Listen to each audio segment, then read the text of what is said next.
Attention, vous écoutez un podcast audioactif.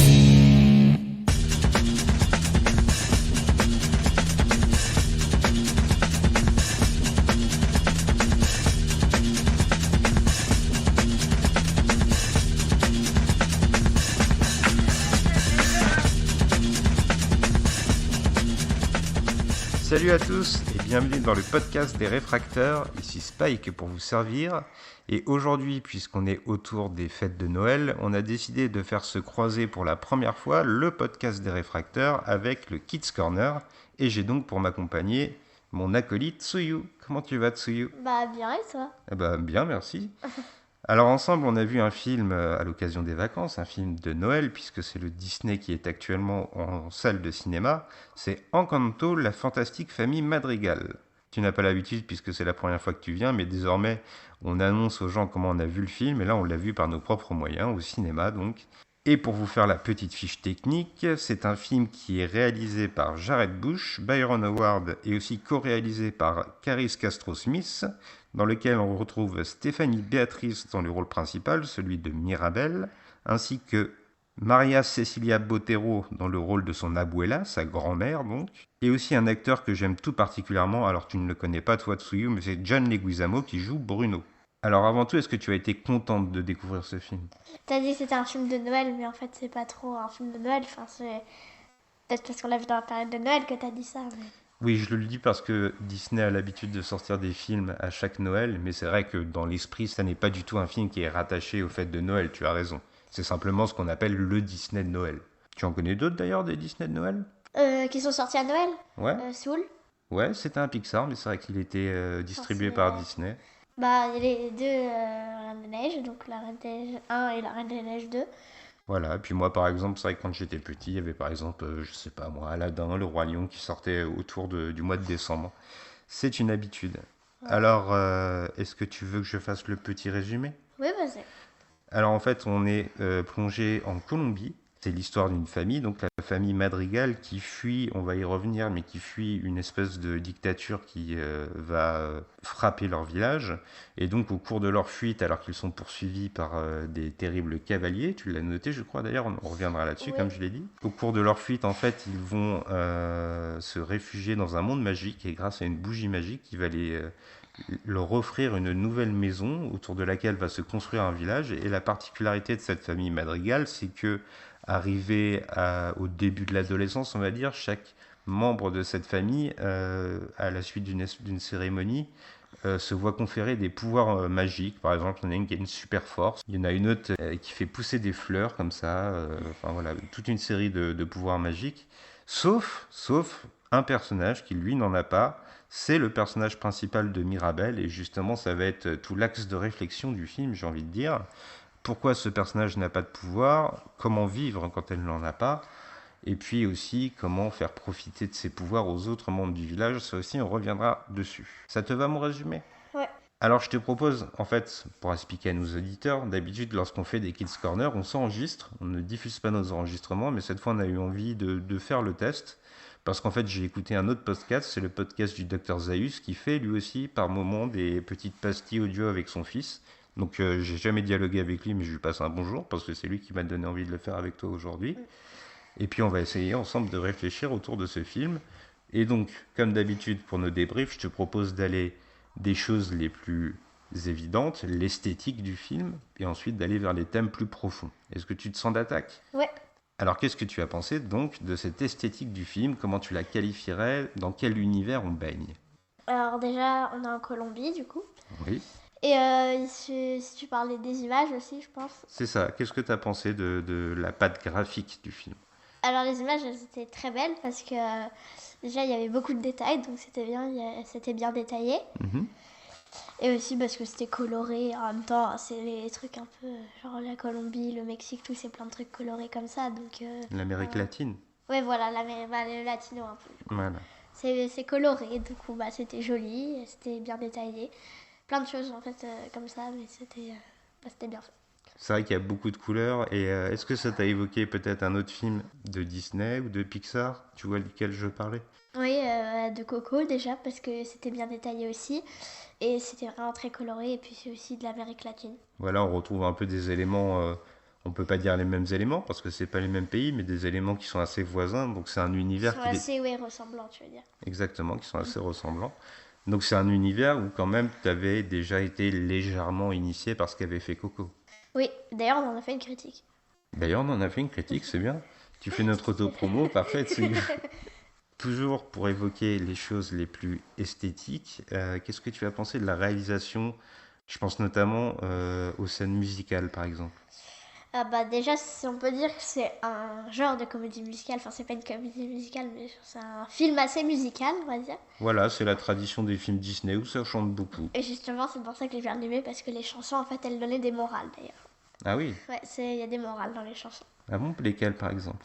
Je penserai vers la dernière chanson, Rester soi-même. Ouais. Et puis être en équipe, je veux dire par là, être ensemble, s'aider, quoi. Ouais. Il y avait faire de son mieux parce que rien n'est parfait. Mhm. Voilà, c'est à peu près tout. Ouais, Il n'y alors, avait pas beaucoup de morale. Donc, les morales, on va y revenir au moment d'aborder vraiment le scénario, mais vu que tu essayes de rebondir sur les chansons, est-ce que tu trouves qu'il y avait par exemple un thème dans la chanson sur, je crois que c'est une des tantes de Mirabel qui a une super force. Tu te rappelles de sa chanson? oui, en fait, je crois que Mirabel l'avait dit d'arrêter d'en faire trop. Et après, justement, c'est là que j'ai pensé que rien n'était parfait. Donc, même si elle avait un super pouvoir, elle n'était pas parfaite, quoi. Ouais, Et c'est alors d'ailleurs l'une des sœurs de Mirabel, d'ailleurs, qui se croit parfaite, alors qu'en fait, bah, rien n'est parfait et qu'elle s'en rend compte. justement, je vois de quelle sœur tu veux parler, c'est celle qui fait pousser des fleurs, c'est ça? Oui, alors je me rappelle plus de son prénom, mais c'est un prénom. C'est sa sœur, en fait. Alors, est-ce qu'elle est vraiment parfaite ce personnage? Parce que quand il y a sa chanson, justement, elle exprime quelque chose d'assez profond aussi, tu t'en rappelles? Oui, donc en fait, il y avait une personne, je vais pas dire le nom parce que sinon ça ferait spoiler, qui il avait passé qui lisait un peu genre dans les pensées, et du coup elle a dit qu'il fallait qu'elle fasse un câlin justement à sa sœur. Et en fait, comme elle s'aimait pas, bah, elle hésitait de le faire. Et dès qu'elle a chanté la chanson, elles se sont fait un câlin au même endroit et tout qu'il fallait. Ils ont réanimé la bougie. Et justement, en fait, c'est là qu'elle a se dit qu'elle n'était pas parfaite au final, alors qu'en fait, elle se croyait vraiment totalement parfaite. Et c'est là que je me suis dit qu'en fait, bah, rien n'est parfait en fait. Mais est-ce qu'elle se croyait parfaite? Ou est-ce qu'elle essayait d'être parfaite? Parce que dans Bah, sa chanson, on a l'impression qu'elle n'est pas vraiment elle-même et qu'elle exprime une espèce de nature enfouie. oui, Bah, même à un moment, quand elle chantait pas, elle l'a dit clairement qu'il y avait des trucs qu'elle voulait pas faire, mais qu'on lui forçait à faire, enfin qu'elle se forçait à faire. Comme bah, épouser le jeune homme, enfin jeune, je sais pas, mais c'est vrai qu'il y a une histoire de elle a dit mariage qu'elle voulait arrangé. pas le faire, genre elle lui a à moitié crié sur Mirabel pour lui dire. Donc franchement, elle était pas soi-même en fait. Ouais, c'est vrai qu'être soi-même, ça va vraiment être le thème. Alors pourquoi les membres de la famille Madrigal, ils essayent justement d'être parfaits comme ça? Tu te rappelles? Bah moi, je me rappelle, oui, mais pour moi, à mon avis, ils essayent d'être parfaits parce que ils ont un pouvoir, ils se croient hyper forts, tu vois, enfin, genre comme ça, et du coup ils essayent d'être parfaits pour impressionner. Enfin, impressionner Mirabel, genre pour lui dire oh, toi t'as pas de pouvoir, un peu genre se moquer d'elle parce qu'elle a pas de pouvoir, tu vois, genre se dire ah bah toi t'as pas de pouvoir, t'as vu, nous on est parfait, on a un pouvoir. Tu crois vraiment que c'est pour ça Ouais, qu'ils à mon utilisent leur avis c'est pouvoir? pour ça, oui. Ah, je vais peut-être essayer de t'emmener sur un autre terrain. Ils les utilisent pour quoi, leur pouvoir? Qu'est-ce qu'ils font au quotidien de leur pouvoir? Pour aider le village. Ah, voilà. Mais aussi, du coup, Mirabel, elle essaye aussi d'aider le village. Mais le problème, c'est qu'elle n'y arrive pas trop parce qu'elle n'a pas de pouvoir.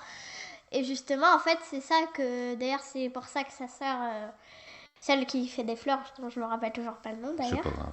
elle essaie d'impressionner sa sœur pour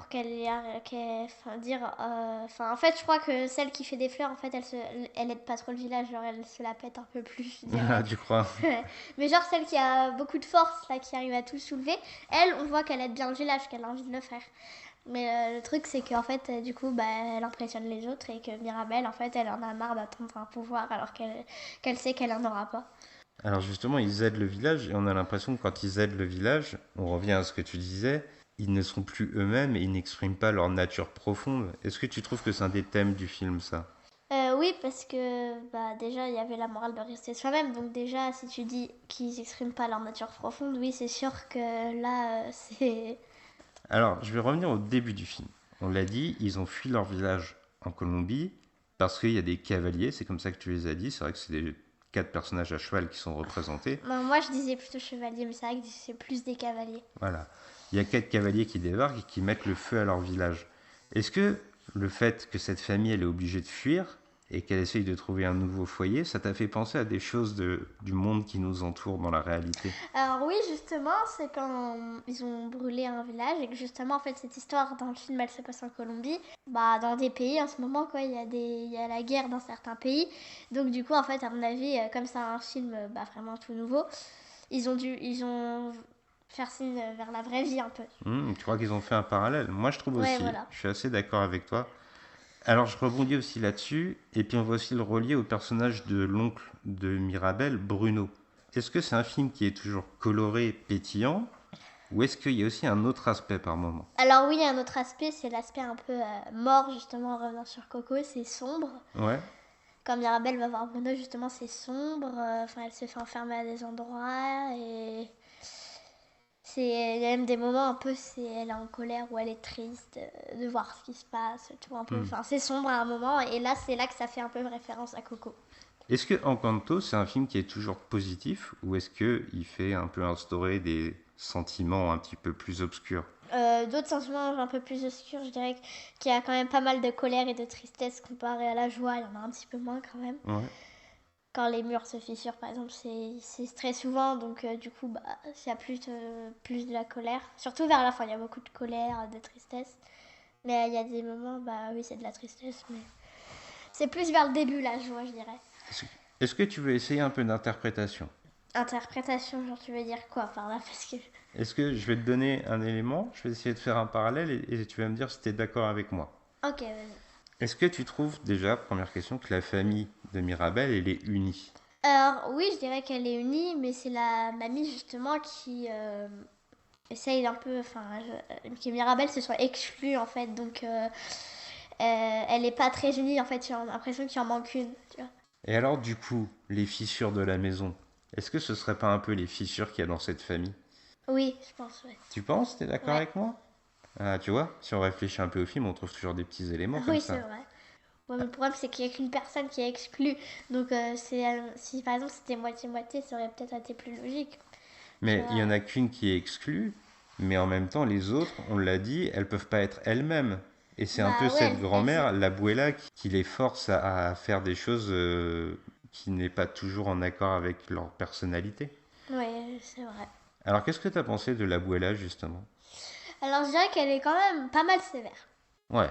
Ouais, elle est très très souvent d'ailleurs en colère. Donc, mais il y a vers la fin, par exemple, comme elle raconte justement le flashback où on parlait que c'était signe vers certains pays en ce moment, que justement c'est là qu'elle se met un peu à pleurer et lui expliquer qu'elle est en colère pour certains trucs et tout. Et en fait après, on peut dire elles deviennent un peu plus amies. C'est sa petite fille, mais genre Elles se comprennent? Ouais, voilà, et en fait elles redeviennent un peu plus ensemble. Ouais. Elles s'aiment bien en fait. Donc c'est un personnage qui au début t'a apparu un peu sévère et puis après t'as compris qu'elle avait plus de profondeur peut-être. Oui, voilà, c'est ça. On n'a pas beaucoup parlé de Mirabel jusqu'à présent, mais tu m'as fait une réflexion dès la bande-annonce. Dès qu'on a vu la bande-annonce, tu as noté quelque chose sur Mirabel. Tu te souviens ce que tu m'as dit? Ah oui, c'est vrai. Justement, j'avais regardé la bande-annonce et oui, en fait, c'est vrai qu'il y avait pas souvent des personnages à lunettes, même jamais d'ailleurs, je crois. C'est la première princesse à lunettes dans un Disney. Ouais, et justement, en fait, c'est bien parce que il y en a qui le voulaient d'ailleurs, je pense. Et justement, en fait, c'est la première fois dans Disney. Alors du coup, j'espère qu'ils vont continuer parce que c'était bien, en fait. Justement, je trouve les personnages Disney à lunettes plus jolis, je trouve. Simplement le fait qu'ils aient des lunettes pour toi, c'est plus joli? Oui, je les trouve plus jolis, c'est vrai. Mais du coup, est-ce que par rapport aux autres princesses de l'univers Disney, tu t'es identifié plus facilement à Mirabel? Est-ce Oui. que... Oui. Oui? Je vais expliquer pourquoi. Parce qu'en fait, les autres personnages, genre princesse, je vais prendre les princesses. C'est une princesse, on peut le dire. Genre, en fait, les princesses, elles étaient... Je prends l'exemple de Cendrillon. Par exemple, elle portait des longues robes et tout. Sa mère était servère, etc. Et en fait, celle-là, elle est normale. Alors que Cendrillon, elle était pas très normale, je dirais. Réponse, elle a les cheveux hyper longs, tout, genre elle est pas très normale quoi. Il y a toutes les princesses en fait, elles sont pas très normales, La Belle et la Bête aussi, genre la Bête justement, pas normal, la Belle, justement c'est pas normal qu'elle soit avec cette personne-là. Mais en fait, Mirabelle, justement, déjà elle a des lunettes donc c'est la première fois, et en plus elle vit une vie normale, on peut le dire. Ouais, en plus c'est la seule qui a pas de pouvoir. Oui, donc en fait c'est comme si elle était dans la vraie vie, mais qu'il n'y avait pas les autres personnes du coup, parce que les pouvoirs dans la vraie vie ça n'existe pas. Qu'est-ce que t'en as pensé du coup? T'as préféré ça? Oui, justement. Parce que du coup tu t'es senti plus proche d'elle? Oui, voilà, c'est ça. Parce que c'est la seule en fait qui pourrait être dans la vraie vie, vraiment genre comme ça. Même si c'est un dessin animé, tu vois, elle aurait pu être vraiment dans la vraie vie. Alors je vais revenir un petit peu sur le film en lui-même et le ressenti que tu as pu avoir. Qu'est-ce que tu as pensé du rythme du film? Tu t'es ennuyé ou pas? Alors non, il y a certains moments, oui, genre par exemple le moment où il chantait, enfin je vais pas dire que c'était ennuyant, mais il y avait beaucoup de chansons, mais en fait c'est le but parce que c'est un film assez musical quand même de base. Mhm. Mais tu vois, par exemple, j'ai pas aimé La Reine des Neiges 2 parce que, genre, les chansons, enfin, je veux dire, elles étaient. Bon, après, dans Encanto, les chansons, elles étaient bien faites, il y avait des morales, mais genre, dans La Reine des Neiges 2, il y avait pas de morale dans les chansons, tu vois. Ah oui. À part peut-être le premier, peut-être Libéré, délivré, il y a peut-être une morale, un truc, où j'ai rien suivi, mais. C'est là, franchement, j'ai bien aimé. Et il y a des scènes d'action aussi. D'action, parce que tu veux dire quoi par action? Parce que... Par exemple, quand le monde s'écroule autour de Mirabel, tu vois. Oui, c'est vrai, c'est de l'action. Genre, oui, quand vraiment le château il s'effondre complètement, qu'elle se cache et que sa mère la cherche, et qu'elle s'en va en fait. Et là, c'est justement que la grand-mère la retrouve, Abuela la retrouve.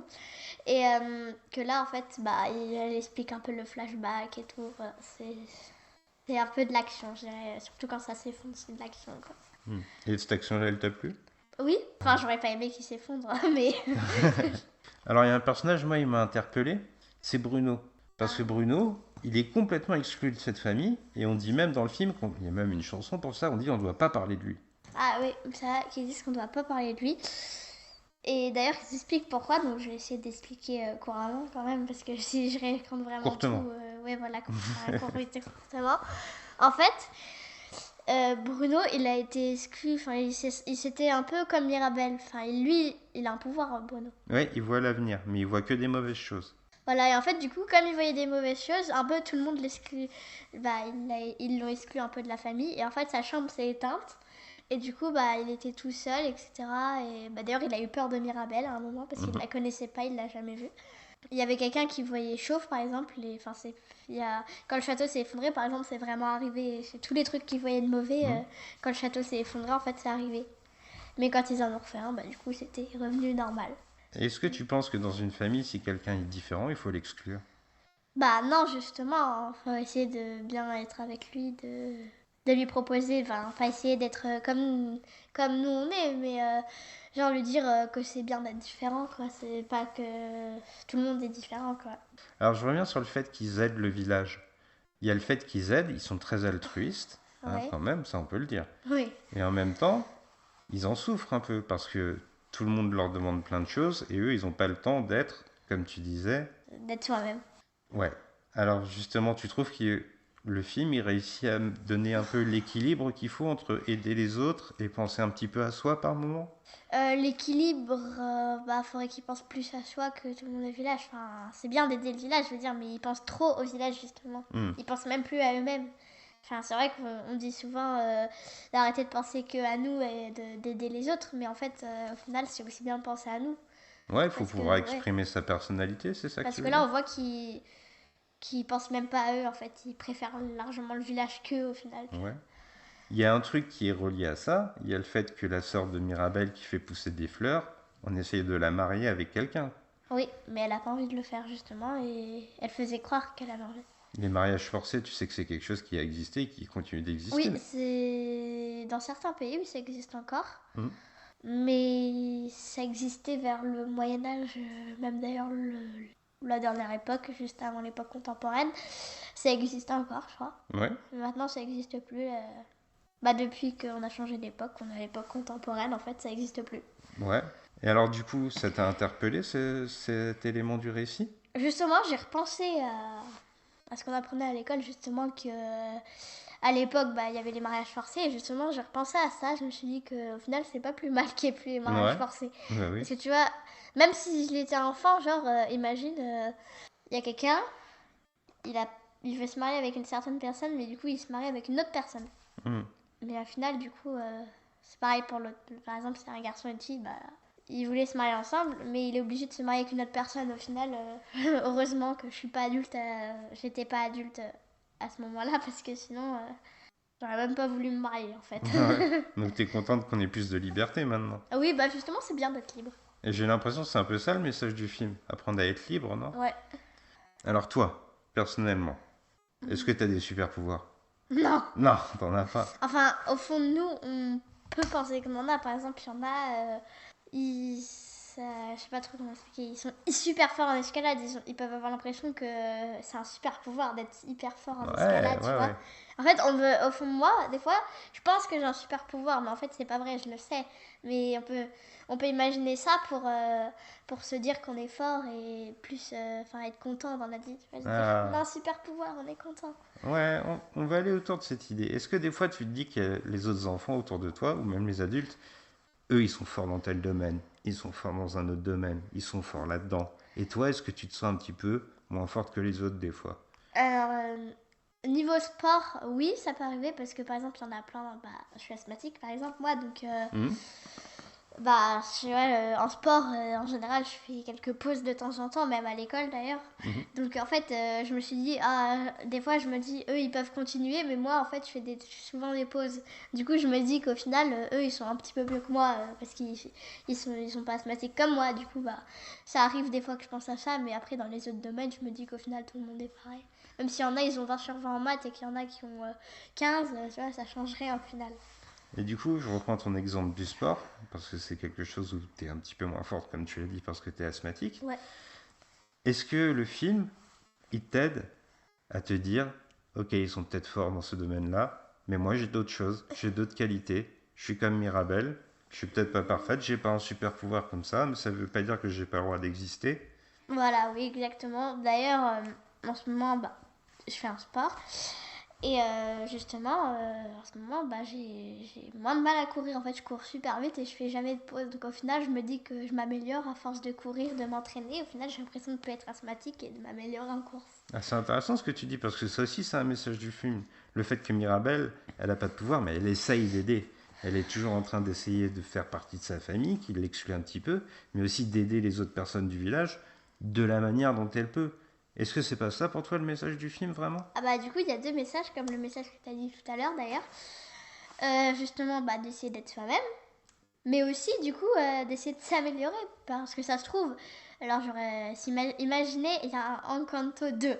Imagine du coup dans le 2, Mirabelle, vers la fin, elle arrive à avoir un super pouvoir, par exemple. Là, ça voudrait dire que pendant tous les deux films, elle a essayé de s'améliorer. Et au final, à la fin du deuxième, par exemple, elle aurait pu avoir un super pouvoir. Alors avant de conclure, j'ai envie de te demander, est-ce que la famille d'Encanto, sans dire de choses trop personnelles, elle ressemble un peu à la tienne? À la fois oui et à la fois non. Justement, parce qu'on n'a pas des super pouvoirs, nous. À part que moi, je m'identifie à Mirabelle parce qu'elle n'a pas de super pouvoir. Du coup, à part Mirabelle, les autres, en fait, ils sont pas... Pour le côté non, ils ont des pouvoirs. Donc non, mais à la fois oui, parce que, comme j'ai dit, au fond de nous, on peut avoir un super pouvoir. Mais même si on sait qu'on n'en a pas, mais on peut s'imaginer qu'on a un super pouvoir, genre être hyper fort en sport, plein de trucs comme ça. Est-ce que finalement le super pouvoir de Mirabelle, c'est pas sa gentillesse avant tout? Oui, justement, c'est ça que je veux dire. Moi je crois aussi. Eh ben écoute, voilà, tu voulais rajouter quelque chose?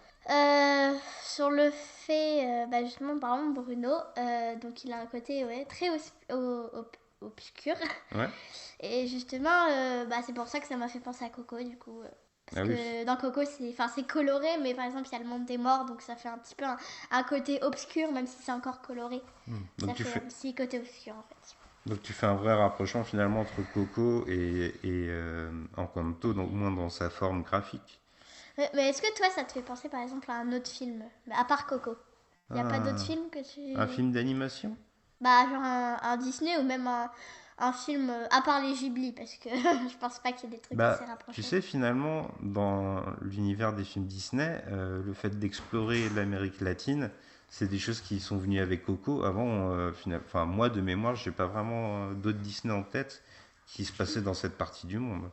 Donc, tu vois, c'est un peu une nouveauté aussi. Il y a le Ouais. fait que Mirabelle, tu l'as dit, elle est plus proche de nous, elle a des lunettes, ça, c'est pas qu'un simple détail. Et puis il y a aussi le fait que c'est une culture différente que Disney ils essayent d'exposer.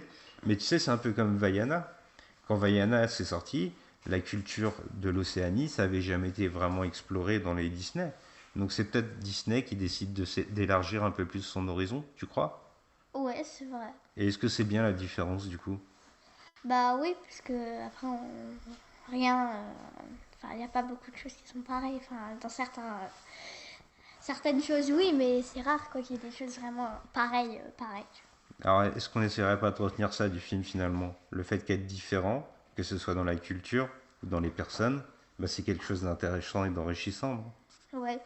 Ok, bah je crois qu'il ne nous reste plus qu'à conclure. T'avais une petite note à donner au film? Oui, 6 du coup, ma note. Alors pourquoi 6? Parce qu'apparemment, d'après ce que tu me dis, t'as plutôt aimé le film. Pourquoi tu vas pas plus haut que 6? Il y a des petites choses qui t'ont dérangé? Alors, j'ai hésité à mettre 7 ou 8. Mais en fait, j'ai mis 6 parce que, je veux dire, le film, il est complet. Mais le côté obscur, c'est ça que j'ai pas trop aimé. Mais après, c'est ça qui a fait passer ma note. Et d'un coup, que ça repasse au joyeux, obscur, ça fait que changer en fait. Du coup, c'est ça qui a fait baisser ma note. T'aurais préféré un film joyeux d'un bout à l'autre? Ouais, voilà, un film vraiment hyper joyeux. Enfin, Ah d'accord. très joyeux. Et toi, t'as une note ou pas? Moi, je pense que j'aurais mis la même note que toi, parce que peut-être pour des raisons différentes, parce que moi, il y a quand même des choses qui sont très Disney dans l'âme et que j'ai vu peut-être trop de fois et qui du coup m'ont pas semblé hyper originales dans les thèmes. Mais après, j'ai passé un bon moment et je trouve que c'est un bon film à voir en famille. On l'a vu avec Oracle aussi. Ouais. Est-ce que tu t'es bien amusé finalement à le voir? Bah oui, j'ai surtout le voir en famille, c'est bien. Ok. Et bah, on va retenir ça, le fait que la famille c'est bien, la différence c'est bien, et qu'Encanto, bah, c'est un plutôt bon film à vivre en famille pendant les vacances. Ouais, Tu veux dire au revoir à nos auditeurs? ouais. Et tu sais qu'on fait des bisous dans les podcasts. Hein. Ah ouais, à la fin des podcasts, on fait des bisous spéciaux. Et quoi comme bisous alors? Et bah, des bisous depuis la Colombie, on pourrait leur faire cette fois-ci. Ah ouais? Ok. Et bah, bisous colombiens à tous. Ouais, imagine, il y a des Colombiens, ils nous regardent. Bon, je suis pas sûre qu'ils comprennent quelque chose, mais... Des Colombiens francophones peut-être. Ah ouais, c'est vrai, c'est possible. Allez, salut tout le monde. Salut! Bisous de la Colombie.